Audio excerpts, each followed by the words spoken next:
Buhay pa naman ako. Chubby pa rin. Healthy pa rin ang tenga.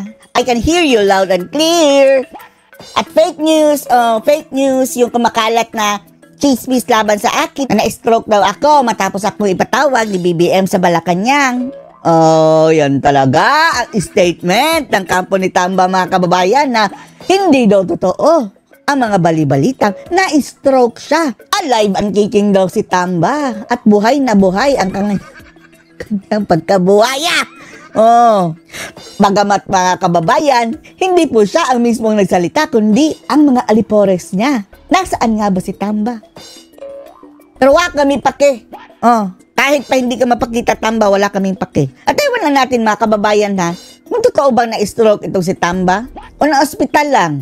At ingat-ingat din tayo mga kababayan ha, dyan sa mga lumalabas sa mga balita na hindi pa tayo sigurado, baka pakawala lang din nila mga kababayan para ipalabas na fake news tayo. Oh, kaya hindi natin yan pinatulan eh. Pero yung nilabas naman ni Jason sa mga kababayan ay isa lang namang katanungan. Diba? Sabi ni Jason sa, totoo ba na na-stroke itong si Tamba? Oh. Question lang iyon, fake news agad. Sagutin nyo, yes or no. O di ito, sabi nila mga kababayan, hindi daw totoo pero hindi rin nagpakita. Buhay na buhay daw si Tamba pero hindi naman sinabing namatay, na stroke lang. Panoorin po ninyo mga kababayan. Pinabulaan ng kampo ni House Speaker Martin Romualdez sa mga kumalat na informasyon na online na siya'y na-stroke. Oh.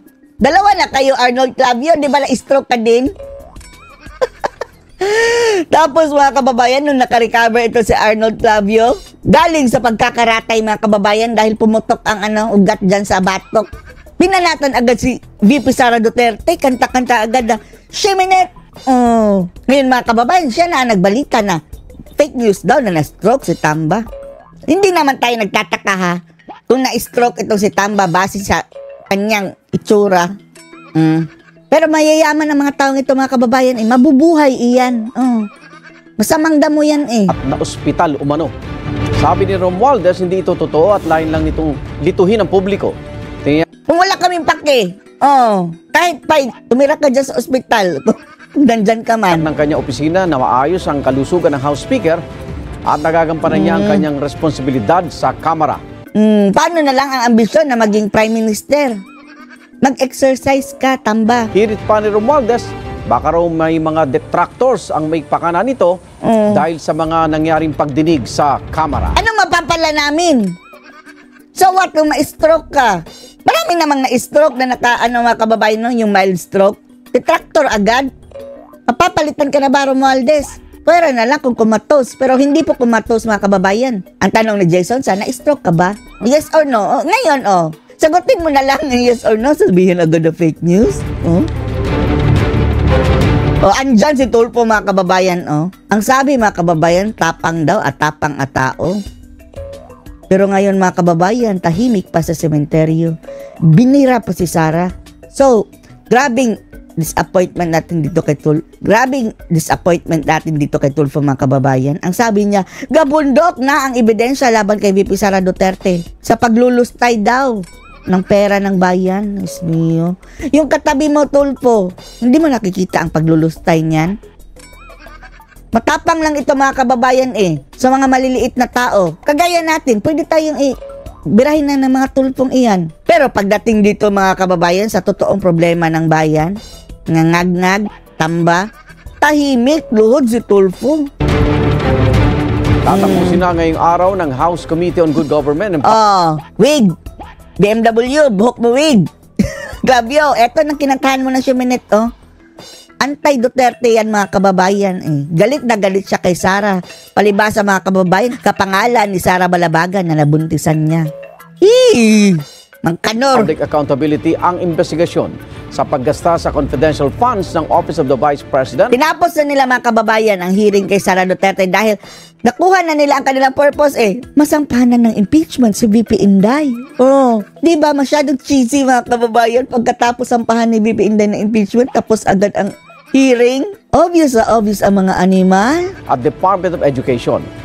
Ang Makabayan Block naman naglunsad ng signature campaign para matiyak na matutuloy ang impeachment trial Ang Makabayan Black ang naghari-harian ngayon sa Kongreso, mga kababayan. Andun sila, no? Pati yung mga rallyista. No, parang in-invade na ang Congress, mga kababayan. Laban sa bise. Hindi na ipatatawag ng House Committee on Good Government and Public Accountability si Vice President Sara Duterte dahil tatapusin na nila ang mga pagdinig nila. Oh, nasampahan na ng impeachment eh. Mission complete. Ganito kahudas ang mga taong ito, mga kababayan. Tungkol sa confidential funds ng bise. May impeachment complaint na raw kasi sa kanya na ang isa sa mga dahilan ay confidential funds din. Kapag ubusad ang impeachment, Committee on Justice naman ang gagawa ng mga pagdinig. Kasi pag na ito po sinumit.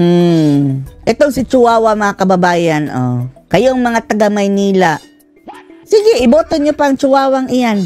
Galit din dito si Yorme, mga kababayan eh.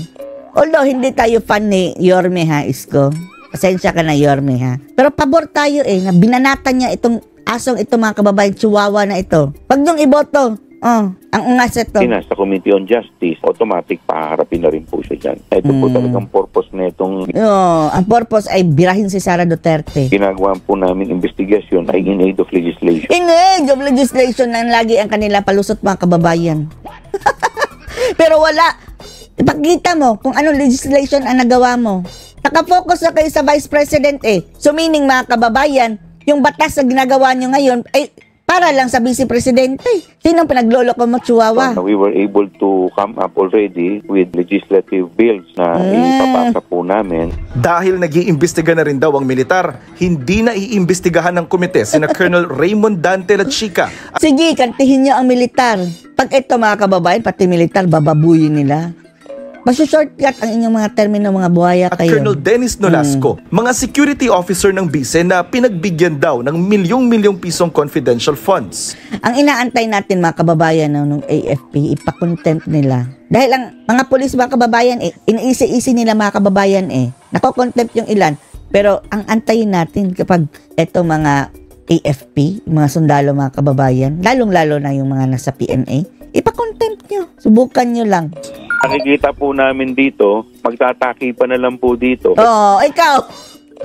Ikaw ang nagtatakipan dyan. Nagtatakpan nyo ang inyong purpose talaga. Nang ginagawa niyong investigasyon ay laban kay VP Sara na para ma-impeach siya. Kaya na po namin ng AFP na mag-conduct ng kanilang sariling investigasyon. Di ba ang sabi ni VP Inday? Na after daw, nag-cut, mga kababayan, nag-terminate ang session. Sabi, pasensya ka na, Sara, dahil kailangan namin ng pera dahil mag-e-eleksyon. Ibig sabihin, mga kababayan, tumatanggap talaga ng pera ang mga buhayang ito. Sa pagtatapos ng pagdinig, naniniwala ang chairman ng komite na may tinapos na mali agad. niyang ginawa ang bise sa pondo. Oh, anong basihan nyo? Naglabas na ang COA, mga kababayan, ng unmodified opinion.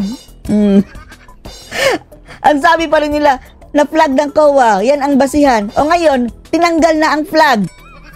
Wala nang basihan, mga kababayan, napahiya.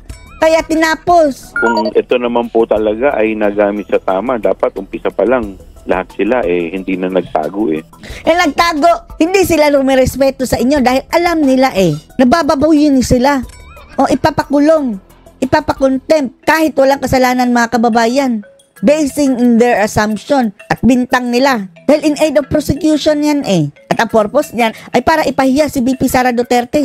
Yan ang totoo. At bakit si Sara lang? Si Sara lang ba ang may confidential fund? Bakit po inabot kinailangan pa i-contempt sila? Dahil yan naman talaga ang purpose ninyo, mga ungas. Isipin nyo na lang, mga kababayan, kung pumunta sila in the first day tapos kinontempt, tapos hindi matapos-tapos ang hearing na iyan, ang tagal nilang makukulong. May impormasyon na sa opisina pa ng Secretary General ang impeachment complaint laban sa bise. Sunod itong ipapasa sa opisina ng House Speaker para dalhin sa plenaryo Automatic na yan. at iba to sa Justice Committee para dinggin ito. Pero tingin ni Justice Tapos mga kababayan, anong ginawa nila kay Marcoleta? Tinanggal nila sa Justice Committee ng Congress para walang haharang. Committee Vice Chairman Representative Keith Flores, kulang na sila sa oras kung matutuloy ang impeachment dahil Kasalanan nyo din. Anong kulang sa oras? Ang mga buhayang ito, mga kababayan, ang dami kasing bakasyon. hanggang Hunyo na lang ang 19th Congress. Kaya naglunsad ng signature campaign ng Makabayan Bloc na layong makakuha na agad ng 106 na boto I-shortcut nila mga kababayan. ng mga kongresista para idiretso na sa Senado ang impeachment at hindi na dumaan sa mahabang proseso sa Kamara. Wala akong alam Sige, madaliin nyo.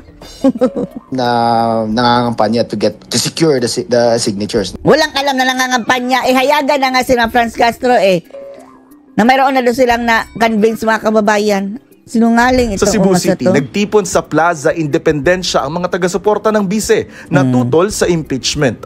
No, hindi lang sa Cebu City. Sa iba't ibang lugar mga kababayan. And although, kaunti lang sila, pinagtawanan sila mga kababayan na kaunti lang kayo. Pero hindi bayad. Meron. Si Marcos, meron ba? Hindi sila makakaliko mga kababayan ng hindi binabayaran. Nakuha pa ng mga rallyista, mga bayaran para sumuporta Protect BBM. Pero ito, initiative ng mga taong yan mga kababayan How much more kung sasali ang mainstream media mga kababayan? Yung mga dilawan, madali silang makapaglikom ng tao mga kababayan dahil grabe ang announcement sa media. Force multiplier yung media Pero dito mga kababayan, sa Cebu yan hindi nga yan lugar ni BP Inday. Gayon pa man, hindi nila kayang pabagsakin si Sara mga kababayan dahil talagang ang babanggain nila ay ang sambayan ng Pilipino at mauulit ang history kapag gagawin na naman ng mga bangag iyan mga kababayan. Anong masasabi niyo dito? Post your comments below.